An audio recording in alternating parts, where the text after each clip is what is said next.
नमस्कार दोस्तों, स्वागत है। इस मोटिवेशनल वीडियो में आज मैं बताने वाला हूं कि कैसे आप अपने मन को शांत कर सकते हैं। तो इस वीडियो को बिना स्किप किए अंत तक जरूर देखिए। एक समय की बात है, हिमालय की खाड़ी के किनारे एक छोटे से शांत गांव में सोहन नाम का एक युवा लड़का रहता था। सोहन अपने क्रोधी स्वभाव और चंचल मन के कारण गांव भर में प्रसिद्ध था। उसका मन हर समय विचारों से भरा रहता था। सोचो कि उसके विचारों के तूफान ने उसके मन को एकदम बेचैन कर दिया था। उसके जीवन से शांति मानो गायब हो गई थी और वह हमेशा अपने ही ख्यालों में खोया रहता था और तनावपूर्ण जीवन जी रहा था। उनके अशांत मन और क्रोध के कारण उनके अपने परिवार के सदस्यों और गांव वालों से भी संबंध अच्छे नहीं थे, जिससे वह और भी अधिक अकेला और अपमानित महसूस करने लगा। वह और भी अधिक मानसिक तनाव की स्थिति में चला जाता है। एक समय की बात है, सोहन अपने गांव की गलियों में घूम रहा था। तभी उनकी मुलाकात एक बौद्ध भिक्षु से हुई, जो एक पेड़ की छाया के नीचे ध्यान में बैठे थे। बौद्ध भिक्षु के चेहरे से निर्मल शांति की आभा झलक रही थी। इस असीम शांति में सोहन बौद्ध भिक्षु की ओर आकर्षित हुआ। जब सोहन बौद्ध भिक्षु के करीब आया तो उसे अपने आसपास एक सकारात्मक ऊर्जा का एहसास हुआ कि इस असीम शांति और सकारात्मक ऊर्जा का स्रोत कहीं न कहीं इस बौद्ध भिक्षु के भीतर ही है। इसलिए वह वहीं बैठकर उसकी आंखें खुलने का इंतजार करने लगा। थोड़ी देर बाद जब बौद्ध भिक्षु की आंख खुली तो उसने एक युवा लड़के को अपने सामने बैठा पाया, जो बहुत तनावग्रस्त और नकारात्मक भावनाओं से भरा हुआ लग रहा था। सोहन ने बौद्ध भिक्षु की ओर उदार भाव से देखा और बहुत विनम्रता से कहा, मालिक, मेरा मन बहुत अशांत है और मेरे मन के विचार मुझे खाए जा रहे हैं। मुझे एक पल के लिए भी शांति महसूस नहीं होती।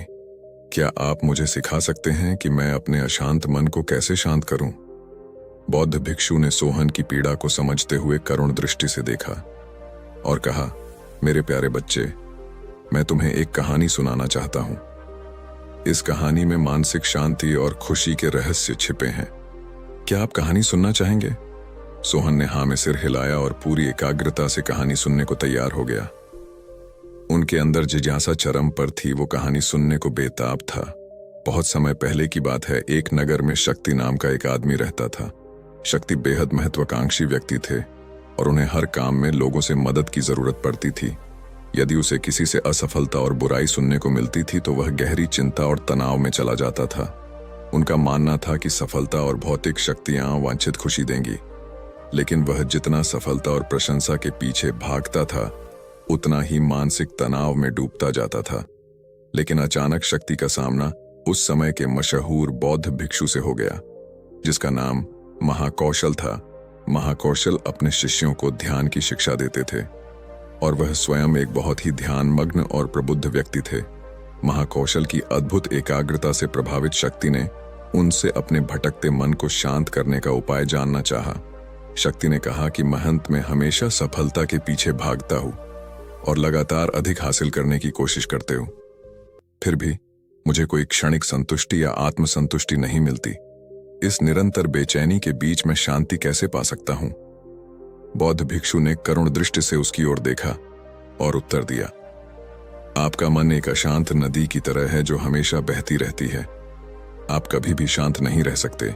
इसलिए इस अशांत मन को शांत करने के लिए आपको अपने विचारों को बिना किसी रुकावट के जाने देने की कला सीखनी होगी। शक्ति को आश्चर्य हुआ और उसने पूछा कि मैं अपने विचारों को कैसे जाने दूं? आखिर मैं भी तो अपनी इच्छाओं और महत्वाकांक्षाओं से बंधा हुआ हूं। यह सुनकर बौद्ध भिक्षु मुस्कुरा दिए। बौद्ध भिक्षु कहा, कल्पना करें कि आपके हाथ में पानी का एक गिलास है। अब आप इसे जितनी देर तक पकड़कर रखेंगे ये उतना ही भारी होता जाएगा, और अगर आप इसे काफी देर तक पकड़े रहेंगे तो आपके हाथ में दर्द होने लगेगा। लेकिन अगर आप उस पकड़ को ढीला कर दें और छोड़ दें तो आपका बोझ खत्म हो जाएगा। सोहन ने पूरी कहानी और उसका संदेश ध्यानपूर्वक सुना। वह समझ गया कि अपने विचारों और इच्छाओं से चिपके रहने से उसका बोझ बढ़ जाता है और अंदर ही अंदर अशांति पैदा कर देता है। अब सोहन को कहानी का अंत सुनने की उत्सुकता से प्रतीक्षा थी। कहकर बौद्ध भिक्षु ने कहानी जारी रखी। एक बौद्ध भिक्षु की बात मानकर शक्ति ने विचारों को त्यागने का अभ्यास शुरू कर दिया। वह बिना किसी पूर्व निर्णय के अपने विचारों और भावनाओं को आते और जाते देखता था। अब उसने विचारों को पकड़ना बंद कर दिया था। विचार उठते थे और अपने आप चले जाते थे। धीरे धीरे उसे यह एहसास होने लगा कि उसकी इच्छा और भावना ही सभी दुखों का कारण है। जैसे जैसे शक्ति ध्यान में गहरे उतरते गए, उन्होंने पाया कि वर्तमान में जीना ही आंतरिक शांति का एकमात्र स्रोत है। वह खुद को वर्तमान में स्थापित करके अपने मन की निरंतर बकवास से छुटकारा पा सकता था। धीरे धीरे शक्ति का मन एक शांत झील की तरह हो गया, जो बाहरी दुनिया को अपने अंदर प्रतिबिंबित करती है। उन्होंने जीवन की सादगी में संतोष को अधिक महत्व दिया और भौतिक संपत्ति के प्रति अपना लगाव छोड़ दिया। जैसे ही शक्ति में ऐसे बदलाव की खबर लोगों के बीच फैली, दूर दूर से लोग मार्गदर्शन लेने आने लगे। लोगों को विचारों को मुक्त करने की कला सिखाना और उन्हें अपने भीतर शांति खोजने के लिए मार्गदर्शन करना, वह लोगों के बीच शांति और ज्ञान का प्रतीक बन गया। शक्ति और साधु की कहानी समाप्त कर महाकौशल बौद्ध भिक्षु कुछ देर के लिए चुप हो गए, ताकि इस कहानी का अर्थ सोहन के मन में अच्छी तरह बैठ जाए। सोहन ने बौद्ध भिक्षु की ओर देखा तो उनकी आंखों में अब एक नई समझ दिखाई दे रही थी। सोहन ने धीरे से कहा कि मुझे इस कहानी में ज्ञान दिखता है, लेकिन मैं इसे अपने जीवन में कैसे लागू करूं? मैं अपने अशांत मन को कैसे शांत कर सकता हूं? सोहन के इस सवाल पर बौद्ध भिक्षु गर्मजोशी से मुस्कुराते हैं और फिर कहा कि अशांत मन को शांत करने का अभ्यास आत्म जागरूकता से शुरू होता है। अपने भीतर उठने वाले विचारों का निरीक्षण करने के लिए प्रतिदिन कुछ समय निकालें। उन भावनाओं पर ध्यान दें जो आपके मन में आती हैं और देखें कि वे कैसे आती हैं, और आकाश में गुजरते बादलों की तरह चले जाएं। सोहन ने आंखें बंद कर लीं और बौद्ध भिक्षु के कहे अनुसार अपने विचारों का अवलोकन करने लगे। जैसे ही उसने अपने भीतर उठने वाले विचारों पर ध्यान देना शुरू किया, उसे इसका एहसास हुआ। उसे अपने अंदर चिंता और इच्छाओं की एक निरंतर धारा बहती हुई महसूस हुई। सिर्फ एक एहसास ने ही उसे एक अद्भुत शांति का एहसास कराया। उन्हें यह भी एहसास हुआ कि यह सभी विचारों और भावनाओं से अलग है। बौद्ध भिक्षु ने आगे कहा कि जैसे शक्ति ने खुद को सभी मोह माया से अलग कर लिया था, वैसे ही अपने मन को अशांतकारी विचारों और भावनाओं से मुक्त करने का अभ्यास विकसित करो। बिना किसी पूर्वाग्रह के विचार को वैसे ही स्वीकार करें जैसे वह आता है, और फिर धीरे धीरे उन्हें जाने दें और अपना ध्यान वर्तमान क्षण पर केंद्रित करें। लेकिन सोहन ने टोकते हुए कहा कि अगर विचार और भावनाएं इतनी मजबूत हैं तो क्या होगा? बौद्ध भिक्षु ने कहा, यह बना रहता है और मन को छोड़ने से इनकार करता है। बौद्ध भिक्षु ने राहुल की बात से सहमति जताते हुए सिर हिलाया और कहा, ऐसे कई मौके आएंगे जब आपके मन में सवालों का बवंडर चल रहा होगा, जब आपका दिमाग आपकी बात ही नहीं सुनेगा। तो ऐसे में आपको अपनी सांसों की ताकत पर विश्वास करना होगा। एक बार फिर भिक्षु ने सोहन से कहा, अपनी आंखें बंद करो और अपनी सांसों पर ध्यान केंद्रित करने के लिए अपने पेट को ऊपर उठता हुआ और मथता हुआ महसूस करें। बौद्ध भिक्षु ने बताया कि जब भी आपका मन अशांत हो तो तुरंत अपनी सांसों पर लौट आएं। सांस की वाद्य गति आपको तुरंत वर्तमान के चरणों में वापस खींच लेगी और आपको शांति का अनुभव कराएंगी। एक बौद्ध भिक्षु के निर्देशानुसार आने और जाने वाली सांसों पर ध्यान केंद्रित करने का प्रयास करें। इस छोटे से व्यायाम से उन्हें मानसिक शांति का अनुभव हुआ। उसे याद आया कि उसकी सांसें हमेशा उसके साथ थीं, जो उसे वर्तमान क्षण की याद दिलाती थी, आराम और शांति लाती है। सोहन के इस विकास को देखकर बौद्ध भिक्षु मंद मंद मुस्कुराए और बोले, मेरे प्रिय, बेचैन मन को शांत करना एक ऐसा अभ्यास है जिसमें बहुत प्रयास और दृढ़ इच्छा शक्ति की आवश्यकता होती है, क्योंकि लगातार व्यायाम से मांसपेशियां मजबूत होती हैं। उसी तरह नियमित अभ्यास से मन भी शांत होता है। स्वीकृति में सिर हिलाते हुए इस बौद्ध भिक्षु को धन्यवाद देते हुए उन्होंने वादा किया कि आज से वह अपने अशांत मन को शांत कर सकेंगे और अपनी गैर शक्तियों को मुक्त कर सकेंगे।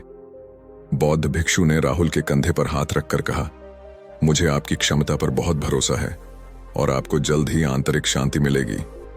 लेकिन याद रखें कि यह आसान नहीं होगा, लेकिन अगर आप दृढ़ इच्छा शक्ति और खुले दिल से प्रयास करेंगे तो आप निश्चित रूप से वह शांति पालेंगे जो आपके अंदर है। उस दिन से सोहन अपने अशांत मन को शांत करने का प्रयास करने लगा और हर दिन ध्यान करने के लिए एक अलग समय निर्धारित किया। उसने अपने मन में उठने वाले विचारों को बिना किसी रोक टोक के जाने दिया और अपनी सांसों के जरिए खुद को वर्तमान में बनाए रखने की कोशिश की। समय के साथ अभ्यास करते हुए राहुल को अपने अंदर शांति का अनुभव हुआ। जैसे जैसे समय बीतता गया, राहुल को ध्यान और शांति का स्रोत कहा जाने लगा।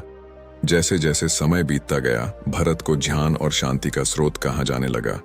ग्रामीण अपने अशांत मन को शांत करने के लिए राहुल के पास आने लगे। बौद्ध भिक्षुओं के शिक्षक दूसरों की मदद करते समय आत्म जागरूकता की शक्ति साझा करते हैं। बौद्ध भिक्षु आंतरिक शांति पाने की शिक्षा देते हैं। इसके साथ ही उन्होंने अपनी सांसों पर ध्यान देने और अपने विचारों को मुक्त करने की कला भी सिखाई। ऐसे निवासियों का विकास हुआ और उन्हें मन की अमूल्य शांति मिली।